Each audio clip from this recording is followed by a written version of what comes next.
Happy holidays, everyone. And for some of you out there, it is Christmas Eve. And for some of you out there, it is one other night of Hanukkah. Or for some of you out there, it's just time to celebrate the holidays, to be with your friends and your family, and to eat lavish meals, and also to open presents, and it's time for giving and receiving, but mainly it's time to give out there to someone, whether you know them or whether you don't. Sometimes it's nice to just say Happy Holidays, or Merry Christmas, or Happy Hanukkah, or just be happy that it's this time of year. Well, today on the vlog of Randomness, I am doing something that's not so random. For many, many years, there has been two things my mother has requested for Christmas from me personally. Number one being a Maxine wall calendar. Now, she gets the desk calendar too, but it's also taken care of by another family member every year. She wants the wall calendar from me. The problem is, it's kind of hard to get places. Obviously, you guys know I'm not taking the bus, and I don't drive, so it's kind of hard to be able to go anywhere. Like, if I need to go to Walmart, Mom's got to take me. And it's kind of hard, Mom taking me somewhere to get her Christmas present. So, that being said, she'll still get it. It may just be after Christmas. But that's just a material thing, and that's not something that matters in the long run. Now, granted, it does matter, but something else matters oh so much more. Now, in 1987, there was an album that came out called Merry Christmas to You, and it was by Reba McEntire. Now, if you watched one of the other vlogs of Randomness, you would understand about my 15 minutes as a country music star. Not necessarily a superstar, but a country music singer. And you would know that I have visual proof, not photoshopped, that I performed with Reba McEntire. Well, my mom found a Christmas album, or in this case a cassette, from Reba, and at the end of it, or somewhere in the middle, I don't quite remember, there was a recitation. This recitation was something that I memorized throughout the years, and I have performed for crowds. I performed at Christmas, events when I was growing up. I performed for family members. I performed for friends. I performed in high school, actually, on our broadcasting network. And it's something that I've remembered throughout the years. Now, my mom always wanted the calendar, but I'm sure the one thing she really wants is to hear the recitation. So as my gift to you out there on this Christmas Eve, or yet another day of Hanukkah, or just another day, depending on who you are, I wanted to do this recitation for you. Now, you'll notice I'm not looking upwards. Here's the reason for this. The reason for this is because I've had this memorized ever since I first heard it.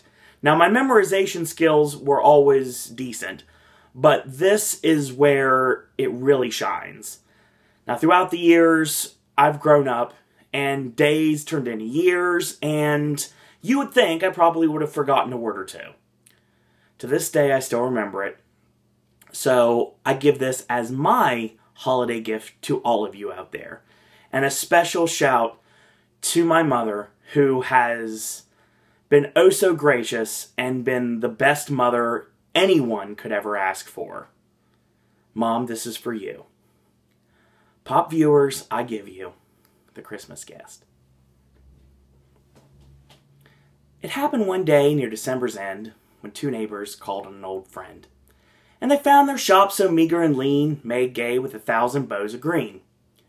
And Conrad was sitting with face ashine when he suddenly stopped as he stitched a twine, and he said, "Young friends, at dawn today, when the cock was crowing the night away, the Lord appeared in a dream to me, and he said, I'm coming your guest to be.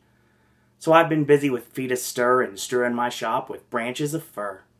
The table is spread and the kettle is shine, and over the rafters holly is twine. Now as I wait for my Lord to appear, and listen closely, so I will hear his step as he nears my humble place. And I open the door and look on his face. So his friends went home and left Conrad alone, for this was the happiest day he had known. For long since his family had passed away, and Conrad spent many a sad Christmas day. But he knew with the Lord as his Christmas guest, this Christmas would be the dearest and best. So he listened with only joy in his heart, and with every sound he would arise with a start, and look for the Lord to be at his door, like the vision he had a few hours before. So he ran to the window after hearing a sound, but all he could see on a snow-covered ground was a shabby beggar whose shoes were torn, and all of his clothes were ragged and worn. But Conrad was touched, and he went to the door, and he said, "You know your feet must be frozen and sore. Well, I have some shoes in my shop for you, and a coat that'll keep you warmer too." So with grateful heart the man went away. Yet Conrad noticed the time of day, and wondered what made the Lord so late, and how much longer he'd have to wait. When he heard a knock, he ran to the door, but it was only a stranger once more, a bent old lady with a shawl of black, with a bundle of kindling piled on her back. She asked for only a place to rest, but that was reserved for Conrad's great guest. But her voice seemed to plead, "Don't send me away.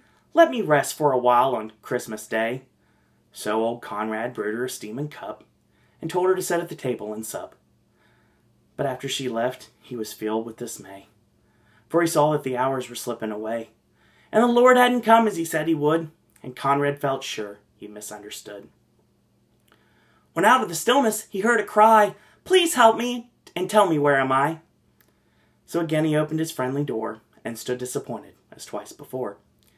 It was only a child who wandered away, and was lost from her family on Christmas Day.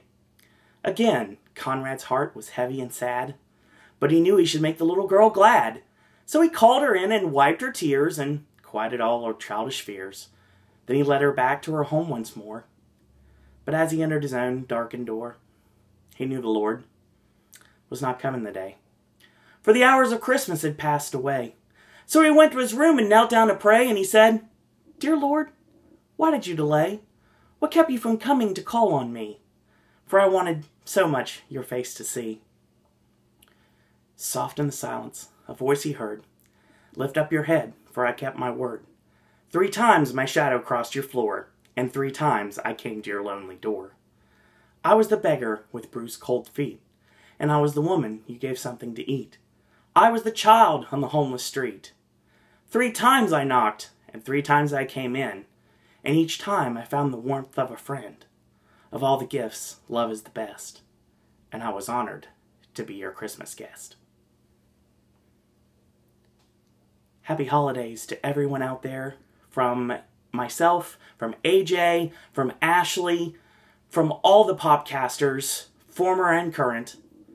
And thank you out there to all of my friends and ones that have become friends for sharing this wonderful occasion with me. And once again, thank you to my mother for just being the greatest mom anyone could ever ask for. So, I want to thank you guys and girls out there for watching today. If you did like what you see, spread the word about this video. It's something that means a lot to me and means a lot to my mom and means a lot just to everyone out there. If you just need to have a nice little friendly pick-me-up in this, sometimes that you understand that sometimes holidays are not the easiest to get through for whatever reason.